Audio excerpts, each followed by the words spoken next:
De la colère à la clarté. Et si t'émouvoir était ton grand pouvoir? Je te souhaite la bienvenue. Je suis Valérie. Il y a des émotions qu'on apprend à aimer, et d'autres qu'on apprend à cacher. La joie, la tendresse, la gratitude, celles-là, on nous les montre, on nous les encourage. Mais la colère, la peur, la jalousie, la tristesse? Celles-là, on nous apprend souvent à les taire. Parce qu'elles dérangent. Parce qu'elles ne sont pas belles. Parce qu'elles ne cadrent pas avec l'image de la femme calme, bienveillante, équilibrée qu'on attend souvent que tu sois.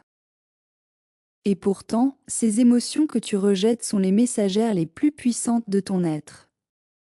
Elles te parlent avec une vérité brute, souvent dérangeante, mais toujours juste. Elles savent avant ton mental ce qui ne te convient plus, ce qui t'étouffe, ce qui te blesse. Ta colère, par exemple. Cette énergie chaude, vive, que tu ressens parfois comme une tempête à l'intérieur. Elle te fait peur, alors tu la retiens. Tu la ravales, tu t'excuses de l'avoir ressentie, tu te dis que tu aurais dû rester plus douce, plus zen.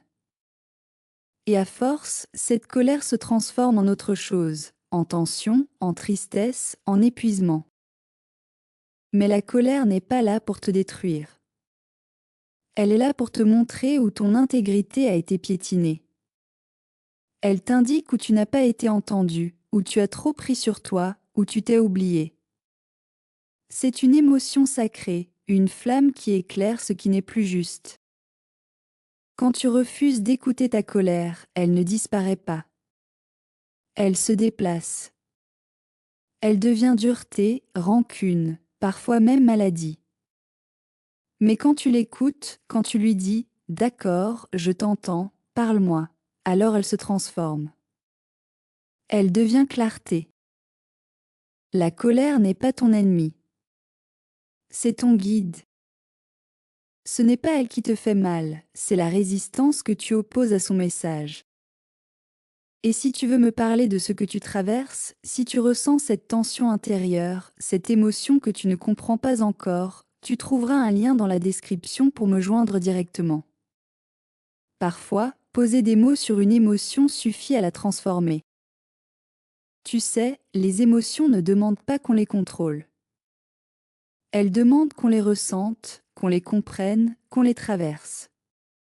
Elles sont comme des vagues. Si tu t'y opposes, elles te renversent. Si tu les laisses passer, elles te portent.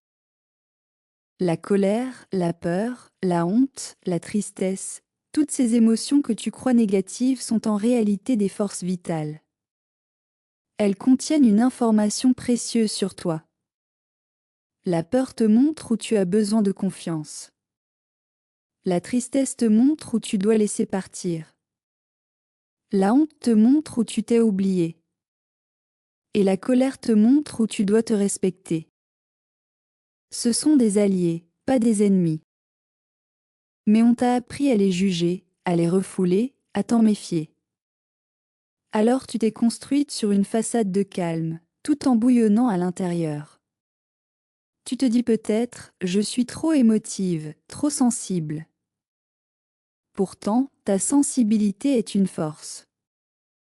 Elle t'offre un radar intérieur extrêmement précis. Elle t'indique quand quelque chose sonne faux, quand tu trahis ton ressenti pour t'adapter. Ta colère, elle ne te rend pas mauvaise. Elle te rend honnête. Elle t'oblige à regarder ce que tu ne veux plus accepter. Mais attention, écouter ta colère, ce n'est pas exploser sur les autres. Ce n'est pas crier ou imposer. C'est traduire ce qu'elle dit avant qu'elle ne se transforme en feu destructeur. La colère dit toujours, il y a quelque chose qui compte pour moi et qui n'a pas été respecté. Quand tu comprends cela, tu peux utiliser cette énergie pour poser des limites claires, pour dire non, pour te redresser.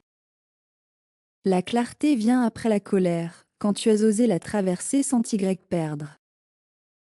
Tu peux la vivre sans violence. Tu peux la respirer, la danser, la pleurer. L'important, c'est qu'elle circule. Parce qu'une émotion qui circule te libère, mais une émotion bloquée t'emprisonne. Et tu verras, après la tempête vient toujours un apaisement. Tu ressens une légèreté nouvelle. Comme si un poids s'était levé. C'est la preuve que tu as écouté ton message intérieur. La clarté, ce n'est pas l'absence d'émotion. C'est la paix qui vient quand tu cesses de lutter contre elle. Quand tu regardes une émotion sans jugement, tu découvres qu'elle ne veut pas te faire mal. Elle veut simplement t'apprendre quelque chose. Alors prends un moment pour repenser à ta dernière colère. Qu'est-ce qu'elle voulait te dire en profondeur? Que tu t'étais oublié? Que tu avais trop toléré? Que tu avais dit oui alors que ton corps criait non? Derrière chaque colère, il y a un besoin non reconnu. Quand tu identifies ce besoin, la colère se calme d'elle-même. Parce qu'elle a accompli sa mission. Et parfois, c'est après avoir écouté ta colère que tu retrouves la douceur. Parce que tu n'as plus à lutter contre toi. Tu n'as plus à jouer la femme parfaite, compréhensive, toujours disponible. Tu redeviens juste toi. Ta colère te ramène à ton intégrité. Ta tristesse te ramène à ton humanité. Ta peur te ramène à ta foi. Tes émotions te ramènent à ta vérité. Ce n'est pas un hasard si tu es sensible. Ce n'est pas une faiblesse. C'est un langage sacré. La prochaine fois que tu sentiras une émotion forte monter, ne cherche pas à la rationaliser. Respire. Accueille-la.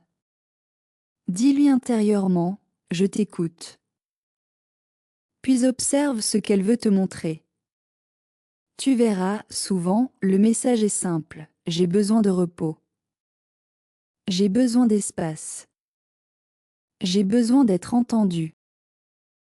Quand tu réponds à ce besoin, tu reviens à toi. Et c'est cela, la clarté, ce moment où tu ne te juges plus, où tu ne cherches plus à changer ce que tu ressens, mais où tu comprends pourquoi tu le ressens. Les émotions sont comme des vagues, oui. Mais elles sont aussi comme des clés. Elles ouvrent des portes vers une compréhension plus fine de toi-même. Imagine que ton corps est une maison. Si tu fermes toutes les portes pour que rien ne bouge, tu vivras dans une maison silencieuse mais étouffante. Si tu ouvres les fenêtres, si tu laisses l'air entrer, tout respire à nouveau. Tes émotions sont ce souffle. Elles font circuler la vie. Tu n'as pas besoin de t'en méfier. Tu as juste besoin d'apprendre à les écouter avec bienveillance. Et plus tu apprendras à les écouter, plus elles deviendront claires, simples, directes. Tu sauras dire, là, je ressens de la colère, donc il y a un besoin de respect. Là, je ressens de la peur, donc il y a un besoin de sécurité.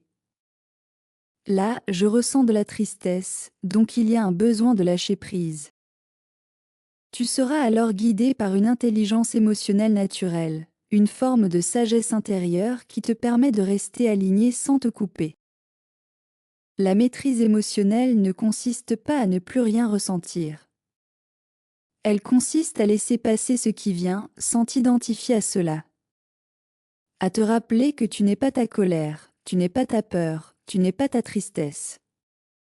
Tu es celle qui les traverse, celle qui observe, celle qui comprend. Et c'est là que ton pouvoir renaît. Parce qu'une femme qui se connaît émotionnellement est inébranlable. Elle peut tout entendre, tout ressentir, sans se perdre. Elle ne réagit plus depuis sa blessure, elle répond depuis sa conscience. Elle ne refoule plus, elle transforme. Et cette transformation, c'est ton plus grand pouvoir. Tu verras, plus tu accueilleras tes émotions, plus tu seras clair dans tes choix. Parce que tu sauras ce qui vient de ton intuition et ce qui vient de ta peur. Tu sauras quand dire oui, quand dire non, sans hésitation. Et ce qui te semblait confus deviendra simple. La clarté, c'est cette lumière tranquille qui se dépose après la tempête émotionnelle. Elle ne vient pas d'un effort, elle vient d'une traversée. Alors, la prochaine fois que tu sentiras une émotion monter, n'essaie pas de la faire taire. Accueille-la comme une amie qui frappe à ta porte. Écoute ce qu'elle a à te dire, et remercie-la de t'avoir prévenu. Parce qu'en vérité, tes émotions ne sont pas des ennemis à combattre, mais des alliés qui te ramènent à ton centre. Et plus tu apprendras à leur faire confiance, plus ta vie deviendra fluide, authentique, alignée. Tu verras que derrière chaque émotion difficile se cache un message d'amour, l'amour de toi-même, l'amour de la vérité, l'amour de la vie. Merci et à bientôt.